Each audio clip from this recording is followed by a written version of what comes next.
Hello, I'm Richard Faulkner, and I'm the founder member of what they call the Malayan Veterans Group. Veterans from the East Anglian Regiment that was formed in 1958. In 1959, the regiment was posted to Malaya to fight the communist terrorists who were trying to take over the Malayan country. Anyway, after that, after serving there, I came home from my national service and I read in a local paper that an organisation called the Malaya Veterans Association, NMBVA, is being formed with members right to go to a meeting. So inevitably I turned up at the meeting, and the Colchester branch of the NMBVA was formed, and I joined it hoping to meet some members from my old regiment. Anyway, I met two people, John, the secretary of the MBG now, and a dog handler who lived in Morden, lovely little fella. He was only small, and we called him the Little one. The Little one, me and the Little one, when we first started, we used to go to the Essex Regiment meetings, and they were quite interesting. And he used to call me the Colonel, the Little one, smashing like he was. And I said, "Big Colonel." He said, "Yeah, you're a Colonel. You're in charge of it all." Fair enough. And then it tweaked. You seen the film The Wild Geese?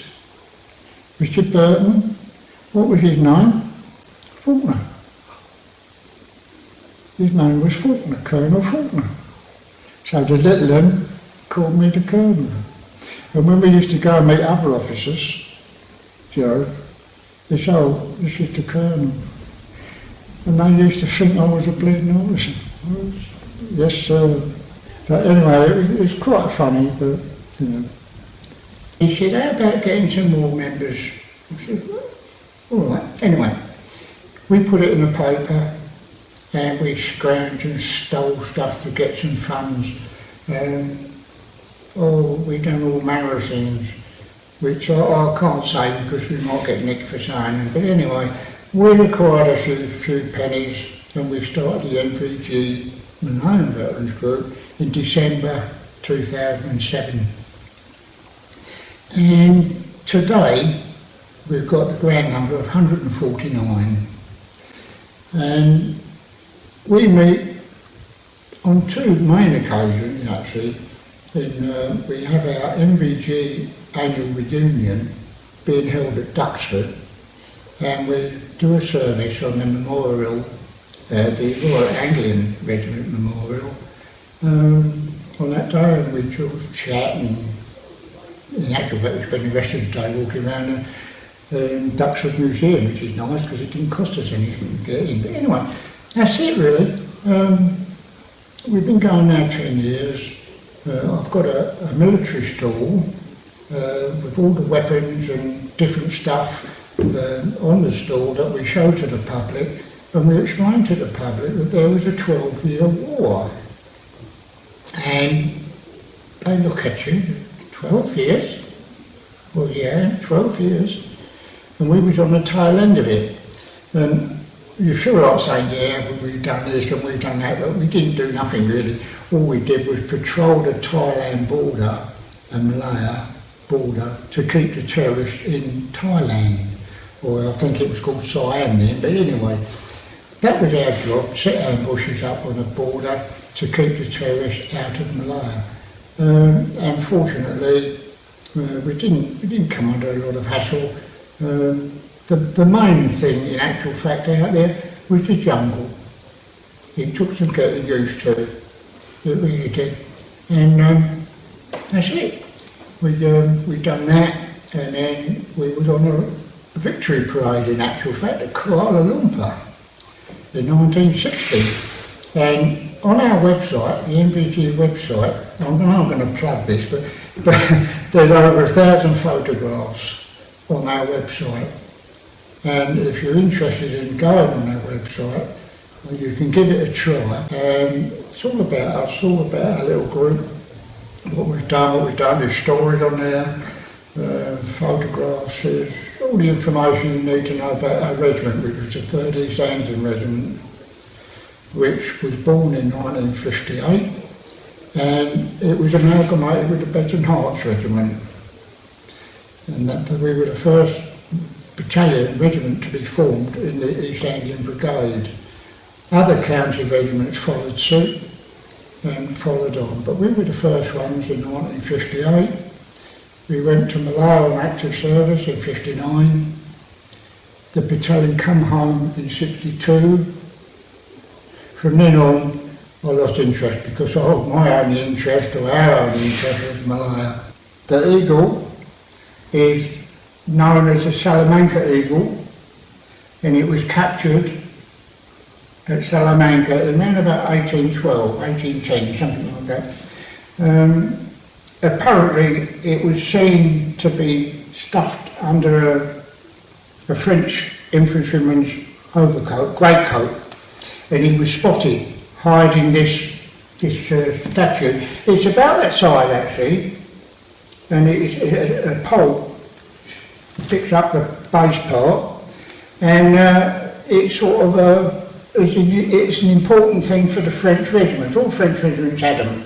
I think, I'm not quite sure, I think it was a 62 regiment was on a little plate here. But anyway, he was seen to be stuffed under his bloke's greatcoat by 3 soldiers and an officer. And they approached this guy, this Frenchman, and a small hand-to-hand combat involved. He died, killed him, they snatched the eagle. And later on then, it was kept in their possession until roughly about August, around about this time, 1812. Sorry, I'll put a bad back. Anyway. And then they'd give it to Wellington, the guy in charge, Wellington, they'd give it to him. And that's it really. What about this standard? What about the actual standard? Where has that been, and where has that been all these years? The standard, in actual fact, was raised in 1958 in Berlin. June the 2nd, 1958, it was raised for the regiment. It was lowered for the last time in Berlin again in 1964, when the Royal Anglian Regiment flag took its place. So this one was lowered. It was purloined by the RSM Gens, later Major Gens deceased, and that's it.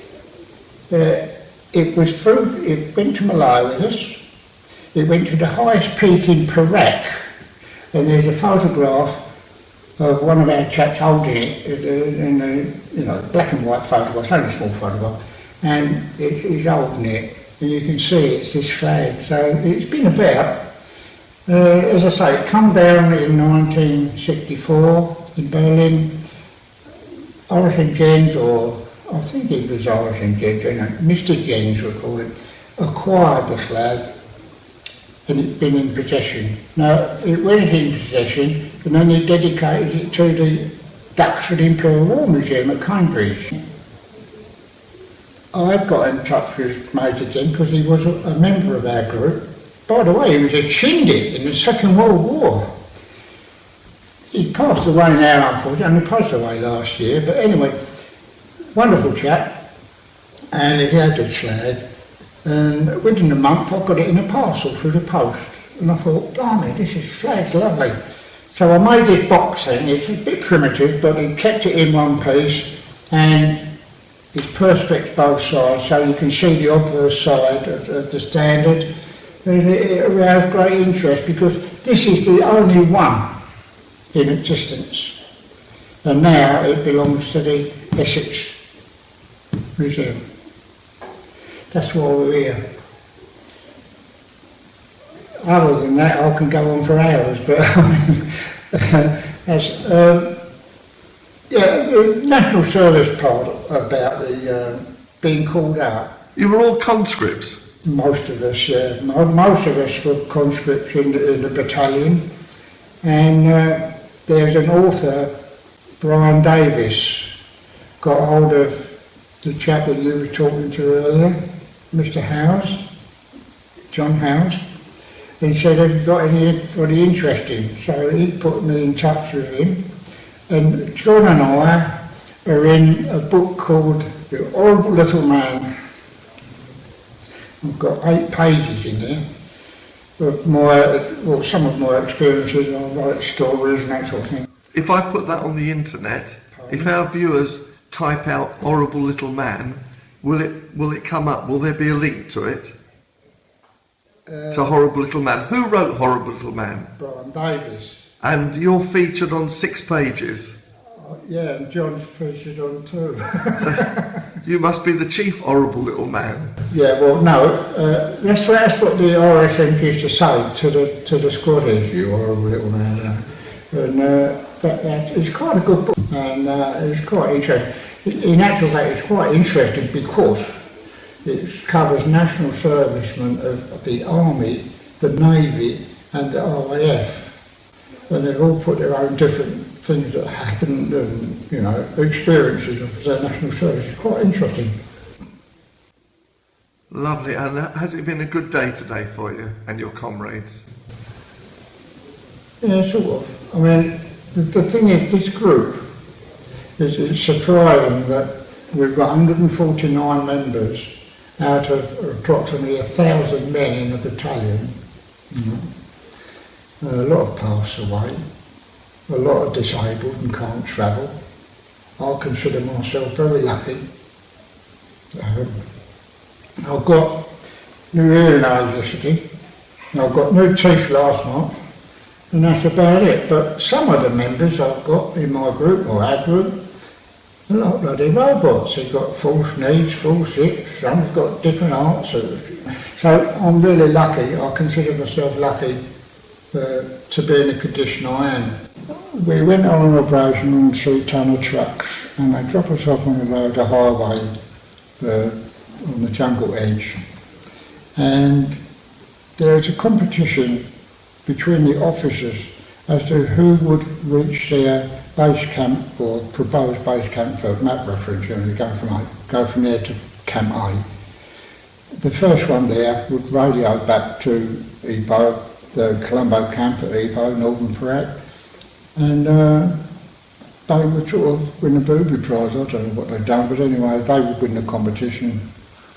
So we got out the trucks, about 9 trucks full of men, different platoons.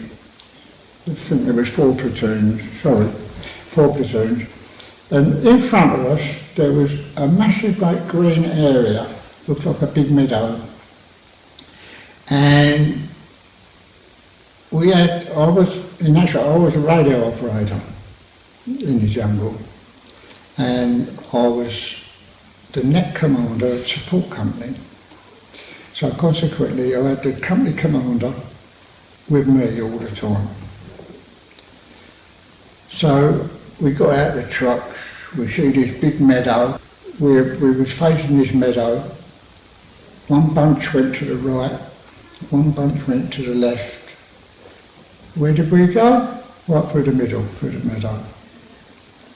Couldn't believe it. Anyway, we started off, and it turned out to be a swamp. And if you've an English meadow, you see big tussocks of grass, around about 1 foot in diameter, of coarse grass, rather than the small bits that are growing around. And what we had to do to get across this vast swamp, grassland, if you like, was to tread on these lumps of grass. So we've done that. Now, the formation of the platoon was, there was a leading scout armed with a shotgun and the normal equipment, and then there was me with my radio, and behind me was a brain gunner. Now the brain gun weighs 22 pounds, ammunition a bit more. What I had was a radio which was a bit heavier than 22 pounds, with all the stuff that he was carrying as well. Just the leading scout, he had the normal ration. That's it. So we started off Shorty, well, we called him Shorty because he was only a short arse, but anyway, Shorty led, he went up to his ankles. I was treading on the same bits of grass because he didn't know where else to tread. I was up halfway up my calf. The brim gunner was up to his knees, so you can imagine the last bloke, how he was almost up to his bloody waist. But anyway, I wasn't concerned with him. I carried on. And I started to turn around to Kenny, he was about halfway across. I turned around to Kenny Orange, who was the brim gunner. I said, "What, Ken?" "Yeah." As I turned round, I looked down, he'd gone. All there was a hat floating in the water. It was like that advert on the telly with the beers in Australia. The quicksands, it's just a bloody hat sitting there. I thought, Christ. So what I'd done then, I said to Ken, "Hold up, Ken." I don't know what I said. I grabbed hold of the brim gun barrel, lowered myself down level on the grass on the swamp, put my left hand down, wiggled it around until I found a head. Grabbed hold of a handful of hair.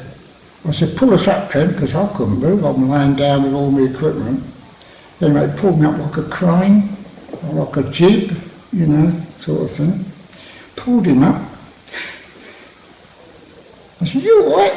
And he was as black as black. He opened his eyes, and it was funny. All these little white dots. It was black slime, covered in black slime. I said, "You all right?" He said, "Yeah." I said, "Where's your gun? Where's your shotgun?" He said, "Down there." I said, "You better go down and get it." So, go back down and get it. So I grabbed hold of his hand, and he went down. Unfortunately, he found it, got up. And of course, there's a hue and cry now. The officer, "What the hell's going up the front there?" I said, "It's all right, Shorty's trying to find out how deep the swamp is." Now, I never knew the man. Because being a wireless operator, I went from platoon to platoon to platoon. He was just another body. Anyway, that was that. Episode ended. Next river we come to, we dumped him in it. We'll give him a good wash and he was all right. So that was it. End of story, really. Come home, as I said earlier, joined the MNBVA.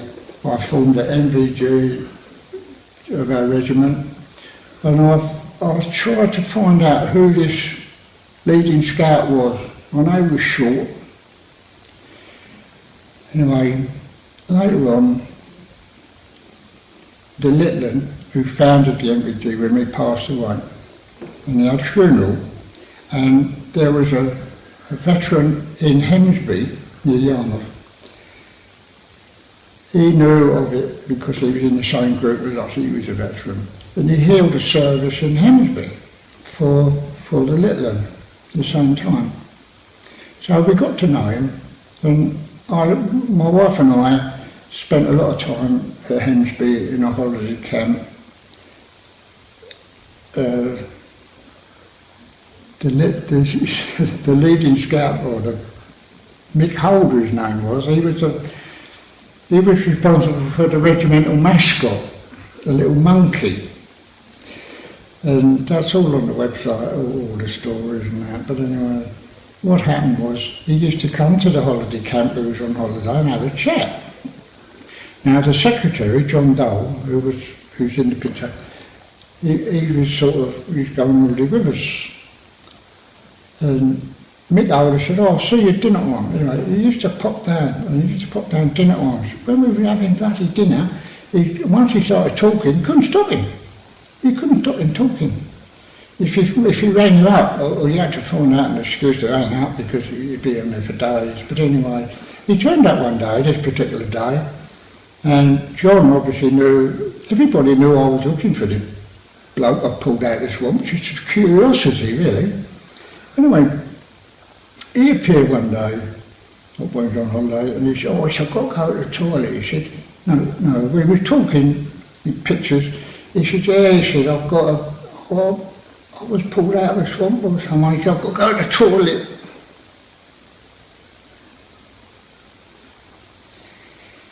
I said, "Did John, what did he say?"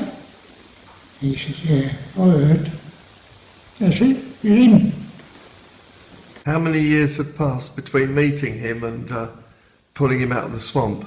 59. That was in 60 I pulled him out of the swamp.